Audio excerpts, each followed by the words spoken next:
नमस्कार दोस्तों। आज हम एक स्ट्रेटेजी सीखने वाले हैं, जिसका इस्तेमाल करके आप निफ्टी, बैंक निफ्टी या सेंसेक्स या कोई भी इंडेक्स रहने दो, इनके एक्सपायरी वाले दिन अच्छा खासा प्रॉफिटेबल ट्रेड ले सकते हो कम इन्वेस्टमेंट के साथ। वीडियो स्टार्ट करने से पहले एक बात जरूर जान लीजिएगा, ये वीडियो सिर्फ आपके एजुकेशनल पर्पस के लिए ही है। हम आपको इंडिकेट नहीं करते आप हमारी ये स्ट्रेटेजी या कोई भी सेटअप का इस्तेमाल करके शेयर मार्केट में ट्रेडिंग या इन्वेस्टिंग करो। ये आपका खुद का डिसीजन रहेगा, या आपके जो भी फाइनेंशियल एडवाइजर है उनके सलाह थ्रू आप ट्रेडिंग या इन्वेस्टिंग कर सकते हो। So guys, let's begin. आप ये जो डिस्प्ले पर देख रहे हो, ये निफ्टी 50 का चार्ट है। और ये जो लाइंस हमने ड्रॉ की है, ये हम डेली हमारे चैनल द्वारा अपलोड करते हैं। ये लेवल्स बहुत ही स्ट्रॉन्ग सपोर्ट या रेजिस्टेंस का काम करते हैं। जब भी इन लेवल्स पर कोई इंपॉर्टेंट कैंडलस्टिक पैटर्न फॉर्म होता है, जैसे कि हमने जो कैंडलस्टिक पैटर्न हमारे प्रीवियस वीडियो में डिस्कस की है, आप हमारा वीडियो देख सकते हो कैंडलस्टिक पैटर्न का। अगर कुछ उस तरह के पैटर्न हमें इन लेवल्स पर फॉर्म होते हुए नजर आते हैं, तो हमें बहुत स्ट्रॉन्ग रिवर्सल देखने को मिलता है। ये हो गया हमारे लेवल्स की स्ट्रेटेजी, ये हम डेली करते हैं। लेकिन एक्सपायरी वाले दिन आप कैसे बहुत ही स्ट्रॉन्ग प्रॉफिटेबल ट्रेड ले सकते हो, ये भी जानना, ये स्ट्रेटेजी आपके लिए समझना बहुत जरूरी है। सबसे पहले ये सिंपल लेवल्स आप ड्रॉ कीजिएगा बस, यानी ये कल आपके लिए इंपॉर्टेंट सपोर्ट या रेजिस्टेंस का काम करेंगे। सबसे पहले ब्लैक लाइन ड्रॉ कीजिए दोस्तों, 25,216 की लेवल पर। देन फर्स्ट रेजिस्टेंस लाइन 25,266 की लेवल पर, ये जो रेड लाइन आप देख रहे हो। देन सेकंड रेजिस्टेंस लाइन 25,298 की लेवल पर। Then draw first support line 25,164 की लेवल पर। And draw second support line 25,127 की लेवल पर। ये तो हो गई चलो हमारी लेवल्स की स्ट्रेटेजी, जो हम डेली बेसिस पर करते हैं और इनके आधारित पर ही हम ट्रेड लेते हैं। लेकिन एक्सपायरी वाले दिन जो ऑप्शन बायर्स है, उनके लिए प्रीमियम डीके बहुत बड़ी रिस्क रहती है। प्रीमियम बहुत रैपिडली डीके होता है ऑप्शन बाइंग के लिए। सेलिंग के लिए एक्सपायरी वाला दिन तो बहुत प्रॉफिटेबल रहता है, लेकिन सेलिंग को बहुत पैसा लगता है। अगर आप हेजिंग करते हो तो 1 लाख के अंदर हो जाएगा। लेकिन आप अगर इंडेक्स में प्योर सेलिंग करते हो, तो आपको लगभग 3 लाख के आसपास इन्वेस्टमेंट लगता है। इसलिए मोस्टली जो इन्वेस्टर है, रिटेल इन्वेस्टर है, वो बाइंग करते हैं। बाइंग करने की वजह से उन्हें कम इन्वेस्टमेंट लगती है, 15-20 हजार से भी वो स्टार्ट कर सकते हैं। और इसमें वो अच्छा खासा प्रॉफिट कमाने का प्रयास करते हैं। लेकिन सही स्ट्रेटेजी नहीं रहने की वजह से उन्हें बहुत तरह तरह के लॉस मार्केट में देखने को मिलते हैं। अब हम जानेंगे एक सिंपल स्ट्रेटेजी, जिसका इस्तेमाल करके आप एक्सपायरी वाले दिन बहुत अच्छा खासा प्रॉफिट कमा सकते हो। आपको एक्सपायरी वाले दिन सबसे पहले 1 मिनट का चार्ट यूज करना है। और ये भी कब, टाइमिंग आपके लिए बहुत जानना जरूरी है कि आपको 1 मिनट का चार्ट तो देखना है, लेकिन किस समय के बाद, 1 बजे के बाद। ये जो आप टाइम फ्रेम देख रहे हो, टाइम फ्रेम एनालिसिस करना भी बहुत जरूरी है। 1 बजे के बाद आपको 1 मिनट का टाइम फ्रेम देखना है निफ्टी का, या आप जो भी एक्सपायरी वाला ट्रेड लेने वाले हो एक्सपायरी के दिन का, तब आपको 1 मिनट का चार्ट यूज करना है। और यहाँ पर इंडिकेटर में जाके आपको बॉलिंजर बैंड यूज करना है। तो दोस्तों, स्ट्रेटेजी सिंपल रहेंगी हमारी। आपको ऑब्जर्व क्या करना है, एट द मनी का जो भी कॉल और पुट का प्रीमियम रहेगा। होप सो आपको in the money, at the money, out of the money, ये सब कंसेप्ट पता होंगे। एट द मनी में आपको एक सिंपल वर्ड में बता दो, एट द मनी यानी अगर निफ्टी की प्राइस 25,280 चल रही है सपोज, तो इसके नीचे के जो भी कॉन्ट्रैक्ट आ गए कॉल के लिए, इसके नीचे के जो भी कॉन्ट्रैक्ट आ गए, ये हो गए, ये स्ट्राइक प्राइस सब हो गई in the money.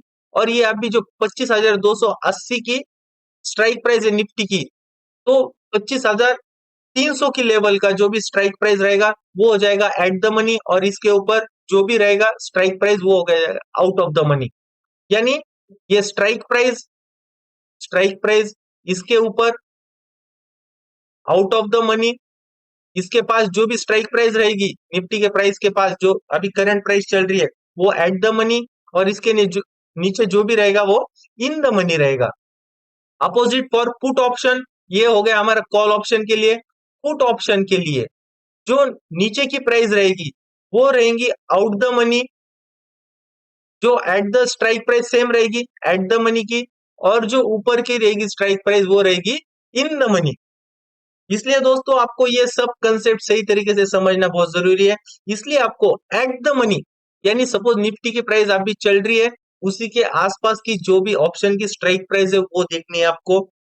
Strike price देखने के बाद आपको ये एनालिसिस करना है कि जो एट द मनी पुट और कॉल का जो स्ट्राइक प्राइस है वो दोनों सेम रहनी चाहिए। सपोज निफ्टी की प्राइस चल रही है 25,000, अभी जो रिसेंट चल रही है 25,237 रुपए, तो आपको 25,200 का कॉल और पुट ये दोनों प्रीमियम चूज करने हैं। प्रीमियम चूज करने के बाद दोनों का जो प्रीमियम है, प्रीमियम प्राइस 1 बजे या 1:30 बजे के बाद लगभग 15 रुपए से नीचे आना चाहिए, या 10 रुपए से नीचे रहे तो भी चलेगा। इसलिए आपको जो ओवरऑल डे का मार्केट है वो साइडवेज नजर आना चाहिए, यानी स्टार्टिंग के सेशन में ऊपर तो आफ्टरनून सेशन के नीचे दोबारा ऊपर नीचे, कुछ इस तरह से साइडवेज रैली हमें देखने को मिलनी चाहिए, तभी आपको प्रीमियम डीके स्ट्रांग मिलेगा। और जिस भी दिन ऐसा डीके आपको मिलेगा, स्ट्राइक प्राइस जो भी रहेगी वो आपको 15 के नीचे मिलेगी, जो कॉल ऑप्शन और पुट ऑप्शन का प्रीमियम है उनकी। ये हो गया हमारी फर्स्ट क्राइटेरिया, फर्स्ट स्टेप। आपको क्या ऑब्जर्व करना है, 1 या 1:30 बजे के बाद जो एट द मनी का प्रीमियम है, कॉल का भी और पुट का भी, उसकी प्रीमियम की प्राइस 15 रुपए से कम रहनी चाहिए, दोनों प्रीमियम की, कॉल की भी और पुट की भी। नेक्स्ट स्टेप आपको क्या देखना है, नेक्स्ट स्टेप आपको बॉलिंजर बैंड का यूज करना है। बॉलिंजर बैंड पर 1 मिनट के चार्ट की प्राइस जब भी ऐसे नीचे आएगी, ये जो आप देख रहे हो नीचे का लोअर बैंड, लोअर बैंड को जब टच करके नीचे की तरफ जाएगी, तो आपको इस लेवल पर ज्यादा ध्यान देना है, यहाँ पर आपको ज्यादा ऑब्जर्वेशन करना है। जैसे ही ये बॉलिंजर बैंड की जो बैंड है ये इलास्टिक के जैसे काम करता है, यानी जब प्राइस इसके नीचे के बैंड को पुश करता है, नीचे की तरफ ढकेलता है, तो ये प्राइस को रैपिडली ऊपर की तरफ ढकेलता है। ऐसा मोस्टली एक्सपायरी के दिन होता है, क्योंकि एक्सपायरी के दिन fake breakout, fake direction, trapping बहुत होती है। इसलिए दोस्तों ये आपको ट्रैप करने की साजिश रहती है, क्योंकि जब बॉलिंगर बैंड के नीचे के बैंड को प्राइस टच होती है, नीचे जाएगी, तो mostly traders put side entry करेंगे, उन्हें लगेगा कि आप प्राइस और नीचे की तरफ जाएगी। लेकिन आपको इस लेवल पर ध्यान देना है, क्योंकि बॉलिंजर बैंड के नीचे के लेवल को टच होके प्राइस दोबारा ऊपर की तरफ जाती है और रैपिडली जाती है। और अगर आपने जो भी कॉल और पुट का प्रीमियम जो चूज किया है, अगर उसमें अगर आपको सडनली एक बहुत बड़ी कैंडल नजर आती है जो 30-40 पॉइंट की होती है, प्रीमियम की बात कर रहा हूं मैं, निफ्टी के चार्ट पर नहीं, जो आपने स्ट्राइक प्राइस चूज की है एट द मनी की, उसके प्रीमियम पर अगर आपको 1 या 2 बजे के बाद सडन बड़ी कैंडल नजर आती है, तो उसके बाद आपको सेम डायरेक्शन में ट्रेड नहीं लेना है, इसके अपोजिट डायरेक्शन ट्रेड लेना है, तब आपको बहुत अच्छा खासा प्रॉफिट मिल सकता है। यानी ये ट्रेड तो सपोज आपका मिस हो गया, लेकिन बड़ी कैंडल फॉर्म होने के बाद दोबारा मार्केट नीचे की तरफ लाता है, opposite direction. So guys simple, आपको स्ट्रेटेजी समझ आ गई होगी। आपको ध्यान देना है कि 1 या 1:30 बजे के बाद जो कॉल और पुट का प्रीमियम है एट द मनी का, वो 15 रुपए से कम होना चाहिए। और बॉलिंजर बैंड का इस्तेमाल करके जब प्राइस अपोजिट बैंड पर आती है, अपोजिट बैंड पर जब प्राइस पुश होती है, तो ये बैंड दोबारा प्राइस को, निफ्टी या बैंक निफ्टी की प्राइस को अंदर की तरफ ढकेलता है, दोबारा ऊपर की तरफ ढकेलता है। बस यही सिंपल स्ट्रेटेजी आपको यूज करनी है।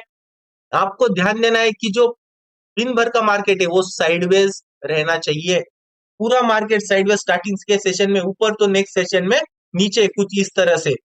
ये स्ट्रेटेजी दोस्तों आप इस्तेमाल कीजिए, आपको कम इन्वेस्टमेंट में बहुत अच्छा खासा प्रॉफिट मिलेगा। जब आप इस लेवल पर बाय करते हो, तो आपको बस एकदम स्टॉप लॉस भी छोटा रखना है, और जो प्रीमियम आप कैपिटल यूज करने वाले हो वो 4,000 5,000 बस इतना ही यूज कर सकते हो, जिसमें आप अच्छा खासा प्रॉफिट कमा सकते हो। ये जो आप देख रहे हो, मोस्टली आपने देखा होगा जब भी प्राइस टच होती है बॉलिंजर बैंड के लोअर बैंड या अपर बैंड को, तो हमें रिवर्सल देखने को मिलता है। लेकिन ये हमेशा नहीं होता है, एक बात ध्यान में रखो दोस्तों, ये चीज हमेशा नहीं होती है, ये मोस्टली साइडवेज मार्केट में ही होता है। लेकिन जब आपको वन साइड ट्रेंडिंग मार्केट मिलता है, तो आपको इस स्ट्रेटेजी का इस्तेमाल नहीं करना है। अगर आपको स्टार्टिंग का one side session, one side trending नजर आता है, तो आपको इस स्ट्रेटेजी का इस्तेमाल नहीं करना है, मोस्टली आपको साइडवेज मार्केट में ही इस्तेमाल करना है। अब हम जानेंगे बैंक निफ्टी के लिए दोस्तों, ये सेम स्ट्रेटेजी आपको बैंक निफ्टी, सेंसेक्स, सब तरफ, सब इंडेक्स में आपको इस्तेमाल करनी है। आप अच्छा खासा प्रॉफिट कमाओगे, वो भी कम इन्वेस्टमेंट के साथ। नेक्स्ट आप देख सकते हो, ये बैंक निफ्टी का चार्ट है 5 मिनट का। हम बैंक निफ्टी के इंपॉर्टेंट लेवल्स ड्रॉ करने वाले हैं। सबसे पहले आप डायनेमिक लेवल ड्रॉ कीजिए 56,513 के लेवल पर। Then draw first resistance line 56,758 के लेवल पर, ये जो आप रेड लाइन देख रहे हो। देन सेकेंड रेजिस्टेंस लाइन 56,884 की लेवल पर, ये जो आप सेकेंड रेड लाइन देख रहे हो। Then draw first support line 56,260 की लेवल पर and draw second support line 56,125 के लेवल पर। हम डेली इस लेवल को ट्रेड करके कंसिस्टेंट प्रॉफिट कमाते हैं। आप हमारे शॉर्ट वीडियोस देख सकते हो, हम डेली हमारे प्रॉफिट के शॉर्ट वीडियोस अपलोड करते हैं। अगर आपको कोई भी डाउट रहा तो प्लीज हमें कमेंट सेक्शन द्वारा आपके डाउट प्लीज बताइएगा, हम आपका डाउट सॉल्व करने का पूरी तरह से प्रयास जरूर करेंगे। दैट्स ऑल फ्रेंड्स, अगर आपको स्ट्रेटेजी या सेटअप में कोई डाउट रहा तो प्लीज हमें पूछिएगा। सेम स्ट्रेटेजी आपको देखनी है। बैंक निफ्टी का जो प्रीमियम है वो इतना 10 या 15 से कम नहीं होता है। बैंक निफ्टी का प्रीमियम 50 के नीचे, 40 के नीचे होना चाहिए एक्सपायरी वाले दिन। एंड सेंसेक्स का प्रीमियम 25 के नीचे होना चाहिए एक्सपायरी दिन। हर थर्सडे को सेंसेक्स की एक्सपायरी होती है, इसलिए दोस्तों आपको ये कि प्रीमियम की बात ध्यान में रखिएगा। एट द मनी का प्रीमियम निफ्टी का 15 के नीचे, दोनों कॉल और पुट का प्रीमियम 15 के नीचे। बैंक निफ्टी का एक्सपायरी वाले दिन 40 या 50 के नीचे, 50 के नीचे कंसिडर कर लो, 40 के नीचे भी मिलता है तो भी वेल एंड गुड, आपको बहुत ही स्ट्रांग मूवमेंट देखने को मिलेगी। यानी इस स्ट्राइक प्राइस पर अगर मूवमेंट आ गई तो ये 50 का 250 तक भी चले जाता है 5 या 10 मिनट के अंदर ही। इसलिए दोस्तों, और सेंसेक्स की हर थर्सडे को एक्सपायरी रहती है, इसलिए आप सेंसेक्स का जो प्रीमियम है वो 25 से कम का कंसिडर कर सकते हो एट द मनी का, कॉल का और पुट का।